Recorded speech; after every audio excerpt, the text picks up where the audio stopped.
is a Bramble Jam podcast.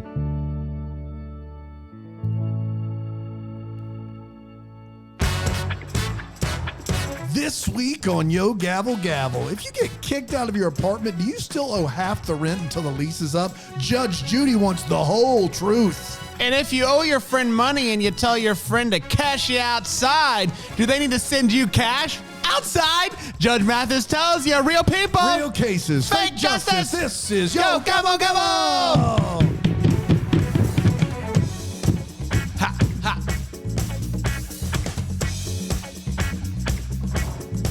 Hello, everybody. Oh, thank you. Thank you for my gavel.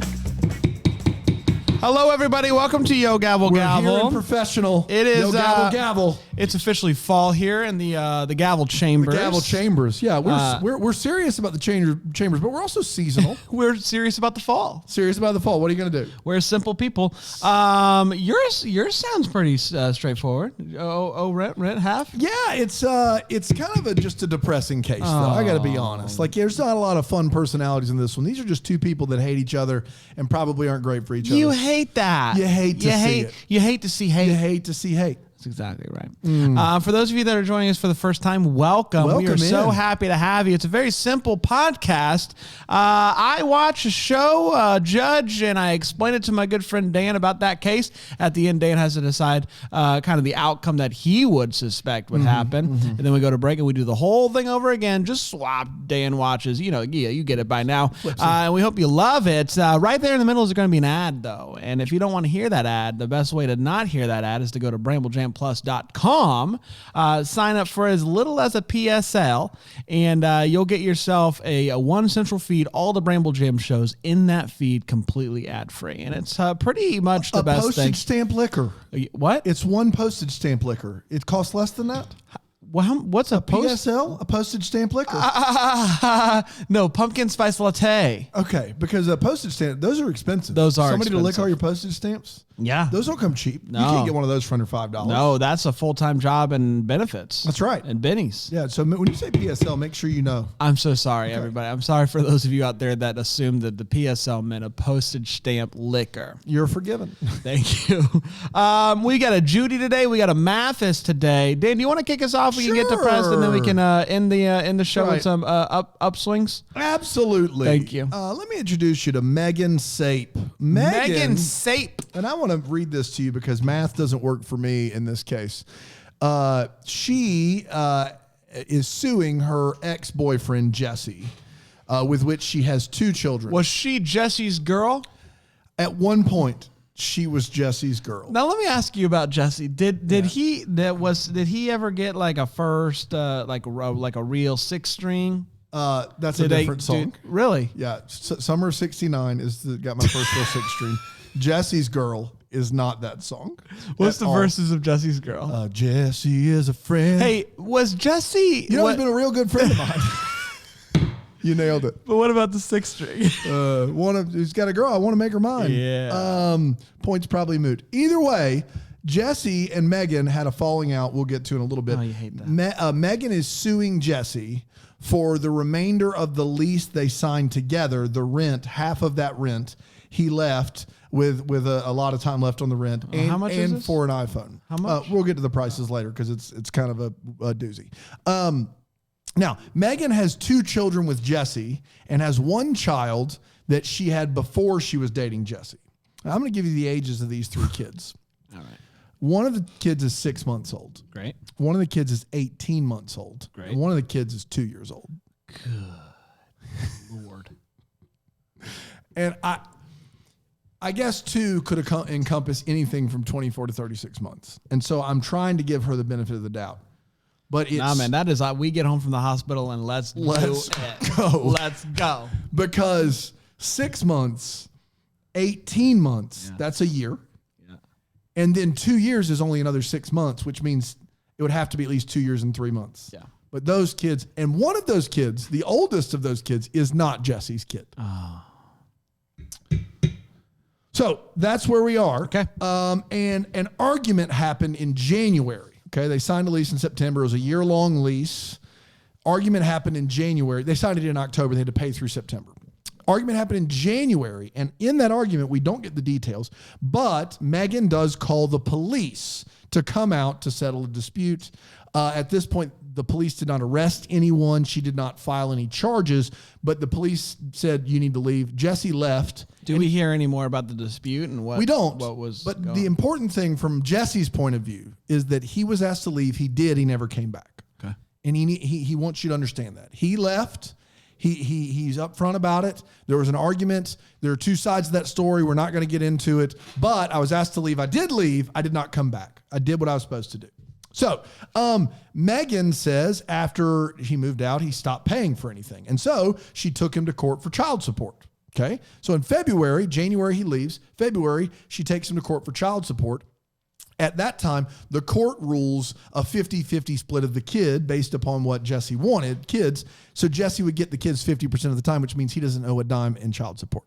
Would he get 50% of all three kids, even the one that's not his? Just the two. Just the two. Just the two. And so the problem is that he's not actually taking the kids 50% of the time. And Judge Judy's like, why aren't you taking the kids 50% of the time? He goes, well, they've not worked it out yet. I understand and he says, I understand if I don't take them 50% of the time, I have to pay child support. We have another court case in March. And Megan says, no, we don't have another court case. They've already decided, but we have to go and sign the papers in March. And Judge Judy's like, let me see the papers. The papers on the first page, it says you have a court date to rediscuss this whole thing. And she's like, you're wrong. You guys are going back to court next month.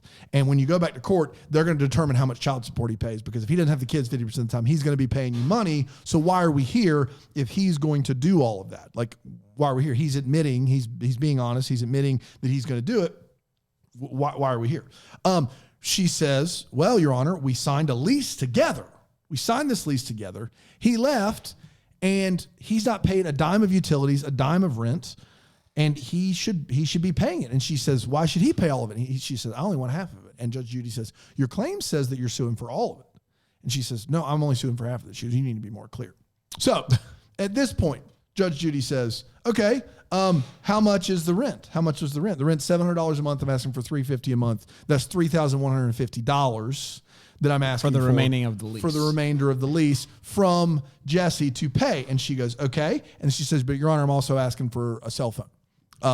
What do you mean cell phone? I purchased a cell phone for Jesse. It was an agreement that he would have the phone. It was an iPhone, and that he would pay his share of the bill. Even though it's in my name, we split the bill. So he gets a bill every month. And he broke the phone. He filed an insurance claim for money for the phone. He's not paid for any of the bill. He's not paid for the phone, and it's still coming up past due on my account. Jesse, did you get a phone from her? Yes, but it was a gift. It was not, I was not supposed to pay for it. It was a gift, Your Honor. It was a gift. Is it on her plan, but you're getting the bill for your half? Yes, I am. Have you been paying that bill? No, I have not. Did you break the phone? Yes, I did. How'd you break it? I smashed it. She said, well, why'd you smash it? And he says, when your kids are involved, Your Honor, things just happen. Right. Don't know what that means. Little worried. Don't know what that means. And she says, did you file a claim? I didn't file a claim. I bought a new phone. How'd you buy a new phone? I have a job, Your Honor. And she says, if you have a job and you're capable of buying a new phone, why haven't you paid your cell phone bill? And he says, because I'm on a new cell phone plan. That's not my problem. I was asked to leave the house. I left the house. They're going to tell me what to pay in court. That's the deal.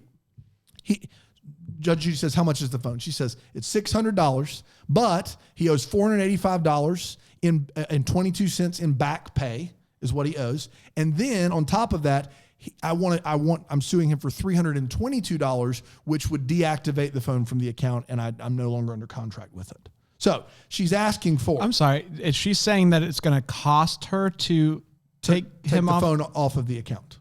That's what it's good. That's what she's saying, and she's got paperwork for it. So all right. She's asking for all of the following: $3,150 for rent. Then she's asking for half the month's utilities. So she's asking for $150. It was a set utility amount of $300 a month for all the utilities. And she's asking for half of that, $150 a month for 8 months. So okay. 150 times 6 times, 150 times 8 equals that. She's asking for $1,200 in utilities. She's asking for $600 for the new phone.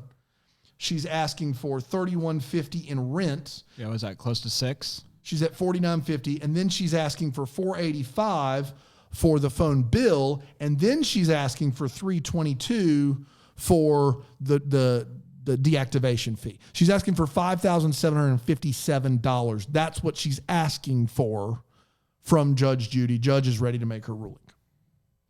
All right, man. Okay. So the rent, do we get to see a lease? Yes. This woman is very organized. They both sign on the lease. I mean, I think he'll have to pay for half the lease. Like $31.50. Yeah, even if you know, it is like, yes, you were asked to leave, but you're still legally binding. So yes, half the lease.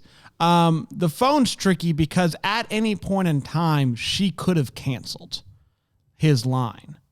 Like if he's not paying, if the contract of the cell phone plan is under her name, at any point in time, she could have taken his number off the lease. Now, apparently there's this cancellation fee, which I've never had to deal with when I take a phone number off. I don't know how old this is. Yeah.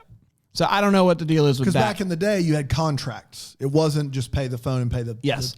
I would say, I don't think he needs to pay for the phone bill. Yeah. That's me. Like at any point, like it's at that point, it's on her for letting it go as many months as she did with him not paying for the phone bill. What about utilities? Yeah, utilities fine. I'm in on that. So the not basically around $4,000 is what you're saying. Around $4,000. Okay. So the part about this case I couldn't tell you because it would ruin the ending is Judge Judy tries to rule on this case 3 times. So she goes, okay, 30. Yeah, you owe half the rent. This is pretty obvious. You owe half the rent, $31.50, judgment in favor of the plaintiff. And she goes like this, and she hits the gavel just like that. And the girl goes, Your Honor, I'm suing for a phone too. And she goes, No, you're not suing for a phone. The phone's in your name. I'm not hearing this. And she goes, Your Honor, and she starts to explain all this. And Judge Judy looks very perturbed about this. She goes, How much was the phone? And she goes, $600. She goes, judgment in favor of the plaintiff, $37.50. And she goes, but Your Honor, he owes this much money. He owes blah, blah, blah. So then she literally sits back down. And then they get into this whole phone thing. And she says you're not getting a dime for utilities. I forgot that part. Okay. And the reason you're not getting a dime for utilities is the utilities will change without him in the house. Yeah, that's on you. That's not on him. And once they get the child support, then your child support will help cover that. That's not my problem. Right? So no for utilities. She gives him the money for the phone, and then she starts talking about this $485, this $322. She sees the bills. She awards the $485, not the $322, gives her what amounts to $4,300. That's what she gives her. So gives her the amount of the bills, but not the cancellation? Not the $322 cancellation. Doesn't give her that. That's the opposite of what makes sense in my mind. Yeah, that's what Judy does. But I think Judy's losing it. I got to be honest. I think that Judy's losing it. It's a losing Judy. It's a losing Judy. It's a losing Judy. And I don't understand why he has to pay for the phone. She says it was not a gift. He says it was a gift. There's no yeah, but he did file we didn't see anything about the insurance claim. Yeah. It's why I don't know. Yeah. I don't know. I'm with her for the most part, but she loses me a little bit when we get into the phone nitty gritty. I think she was over it and done. That's what I think. Yeah. There's money on the line though, Judy. Come on, Jude. We're going to take a quick break. We're going to come back to Judge Mathis, if you don't mind, Dan. I'd love that. We'll do that. We'll be right back after this here on The Gavel.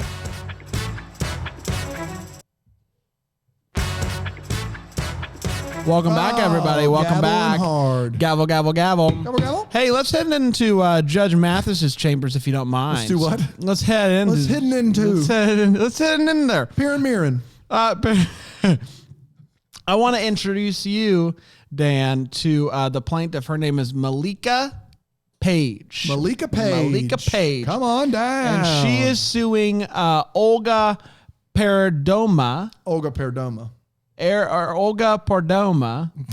for $1,500, $1,000 for a loan, $500 for pain and suffering. Are you ready to go? The pain and suffering. Are you ready to go? I'm ready. Malika and Olga became friends, really good friends, at the age of 16 when they both lived in a shelter together. All right. Okay. They both lived in a shelter together. They were friends. They graduated. They moved out of the shelter. They began to, they lost contact with each other, as, you know, it tends to happen with, you know, friends that you were friends with when you were teenagers, and then you grow up and you move out and then you're not friends anymore. But they did reconnect. And Malika was like, Olga, what happened? Like, you vanished. And I don't know, like, what happened? And Olga says, listen, I got arrested for attempting to rob a bank. You know, you do what you can. And she's like, I don't believe you, attempting to rob a bank? So she went home, she looked it up. Sure enough, attempted to rob a bank. Here's what happened, according to an article that she found when she Googled it. Olga went into a bank, demanded money. The bank teller said, sorry, we're closed. Come back later. So she did. She left. She came back later. At that point in time, she got arrested. What? This person's not come right. back later. Judge Mathis is like, well, at least you follow orders. I'd encourage you next time when you're going to rob a bank to practice on some friends first. Mathis. So the judge then asks how the friendship has been since reconnecting. And she's like, listen, it has been good for a few years up until this past November when everything happened. Everything. So November, Olga calls her up and says, listen, hey, I got these stains who will hook us up. And these stains. And Judge Mathis is like, what is a stain? And Malika explains that a stain is a guy who will pay for everything because he's lonely. A stain. Why is it called? I don't want to know. I don't know. I don't want to know. A stain. I don't want to know. And Mathis is like, well, I love learning all these terms, these new terms, because it makes me feel like I'm on fleek. And everybody laughs. Of course. And he's like, what? Aren't I on fleek? And Malika goes, yes, Your Honor. You are on fleek. You sure Judge are Mathis. on fleek. So back to the story. So Malika's like, okay, I guess I'll show up with you. And so they walk into this apartment, and it is 3 creepy dudes, Olga and Malika. Okay. Olga dipped out with another dude. They went to another room in the apartment. Gotcha. To hang. And Malika starts to feel very uncomfortable. These other 2 guys start harassing her when she's like turning down their advances. And she's like, there wasn't even like any chips and dip here. Like, they are not stains. They're just creepy guys. And so she goes to find Olga and is like, Olga, we got to get out of here. And Olga's like, no, you got to give me time with this guy because he's going to give me a lot of money. And she's like, no, we got to leave. This is not good. This is not a good situation. And so they go to leave, and one of the guys like blocks the doorway. Malika reaches for the mace that's in her purse. When he catches wind of what she's doing, they're allowed to leave. All right. Okay. So just threatening the mace, and he's like, go. Yeah. Wow. Yeah. So this guy's been maced before. Yeah, he sure has. He sure has. So anyways, it's time to talk about the money. And kind of, so after that event, Malika kind of stopped talking to Olga, like she's going at a bad path, all that good stuff. November, December, not talking to her. The new year comes along. Olga calls her up and says, listen, new year, new me. New stain. New stain. I'm making changes. I'm a be better. It's gonna be great. Got it. And Malika's like, I don't really believe you, but she starts to watch her, starts to see her. She's making good choices. She's being a good mom. March comes around, and Malika notices that Olga's roommates are not the best people in the world. And she wants Olga to make a change. She's doing all these changes. The Take best a chance. Yes. Make a change. Break away from these bad people. And so now, Kelly Clarkson had a 6-string, if I'm not. no, you're right. Okay. You're exactly right. And so Malika's like, listen, you should go get your own place. And Olga's like, I can't afford my own place. I can't do that. And Malika's like, you know what? I'm going to loan you $1,000. With that $1,000, you go get your own place, and then I'm going to give you a few months. Come May, you can start paying me back. So once you're getting paychecks, and Olga agreed to this. Olga agreed to it. Got it. And so May comes along. No money. No money. Another month comes along, no money. And so Malika starts to get a little perturbed by this. Of course. Starts reaching out, hey, where's my money? Where's my money? And Olga sends back a text at some point and says, no, I'm not paying you back. I'm living large off your 1K. Catch me outside, though. She says, I'm living large off your 1K. Off your 1K. Catch me outside. That's exactly right. And got the text receipts, got it all there. And Olga's like, yeah, I said it. Obviously, I said it. It's right there. But I also have text receipts because she was harassing me about the money and started threatening me. And so I threatened her back, and I just started not taking her seriously. She was threatening me, and so that's why I responded the way that I responded. Do we have evidence of that? Yeah, she gives the text receipts. And it's time for the verdict. Wow, that quick. What's the pain and suffering for? Pain and suffering is for those threatening messages. Oh my gosh, she's not getting a dime of the pain and suffering. There's nothing binding here. You lost your money. You tried to help out a friend. Here's what I don't think she's going to get any money. I think that Judge Mathis is going to give Malika $1,000. That's what I think is going to happen. You'd be exactly right, Dano. Bingo, bango. $1,000, pay back what you owe, no $500 because you also threatened her. Yeah, duh. And so that washes out the pain and suffering. $1,000 and for the plaintiff in this case. Wow. And they were Olga had a very difficult time forming real sentences, and it was fantastic. What can you do? But at least that's all for Ledger. It's all, yes. And, hopefully she can find a stain here soon. It's been a fun one. I've learned terms.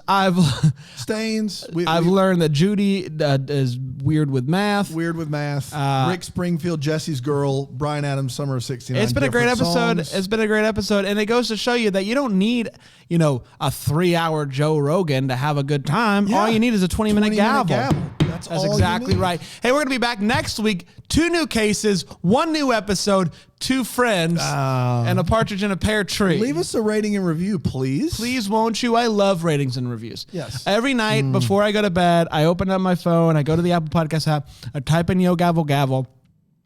Some days, I go to bed with a smile on my face. Other days, I go to bed crying. Yeah. And it's really up to you as the listeners how you want me to go to sleep. And a puddle of tears. We have a new review. An ray of sunshine. We have a new review that came in yesterday. Friday, I'm in love. I look forward to this podcast every Friday morning as if Fridays weren't already awesome. New Yo Gavel Gavel episodes have me laughing all the way to work. Love. That is from Allison Clara. Thank you, God Allison bless Clara. You, Allison. Look at this. This is how I'm going to fall asleep tonight. Yeah, just like that. That looks weird. You look weird there. But still, good. You can watch on the YouTube, and we'll be back next week with another episode. Until then, tell somebody about Gavel that you love. And all rise. Gavel away. Gavel's here. Yo Gavel Gavel's a Bramble Jam podcast recorded live in Greenville, South Carolina at the Bramble Jam Podcast Network Studios. It's produced by Brandon Gray. For more information, you can go to bramblejampodcast.com/gavel.